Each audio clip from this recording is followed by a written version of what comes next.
ગુજરાત સરકારના નવા મંત્રીમંડળની રચના આડે હવે ગણતરીની કલાકો બાકી છે. શુક્રવારે બપોરે વિજય મુહૂર્તમાં ગુજરાતનું મંત્રીમંડળ નવરચના પામશે. મહત્વની બાબત એ છે કે અમિતભાઈ શાહ અને ભારતીય જનતા પાર્ટીના રાષ્ટ્રીય અધ્યક્ષ જેપી નડ્ડા ખાસ આ નિમિત્ત ગાંધીનગર આવી રહ્યા છે. આ જ સમયે સંઘના વડા મોહન ભાગવતજી અમદાવાદમાં 4 દિવસનો કેમ્પ કરીને રોકાણા છે. ગુજરાતના રાજકીય પ્રવાહો ખૂબ જ તેજ બની ગયા છે.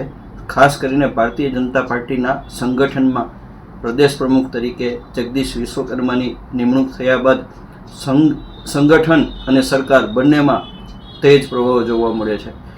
મંત્રીમંડળમાં કોણ સમાવશે એની ચર્ચા થાય છે.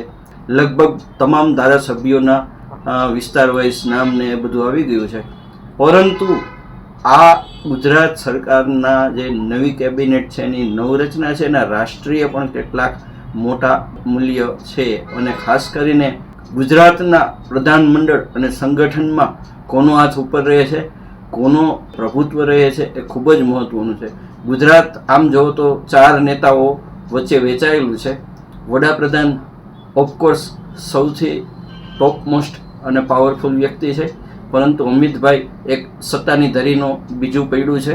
અને એવા જ સંજોગોમાં વિજય રૂપાણી સરકારના ગયા બાદ CR પાટીલ જે રીતે ગુજરાતના રાજકારણમાં ઉભર્યા છે, તો આ પ્રધાનમંડળની રચનામાં એમનું પણ કેટલુંક વજન છે એ જોવા મળશે. અને આનંદીબેન પટેલ પણ હજુ ગુજરાતના રાજકારણમાં રસ લઈ રહ્યા છે. એ આ જ સમયે ખોડલધામની મુલાકાત લે છે એ બાબત ખૂબ જ મહત્વની છે. એટલે કે ગુજરાતનું પ્રતિનિધિમંડળ આખું છે એ આવશે અને નવા પ્રધાનમંડળની રચના કરશે.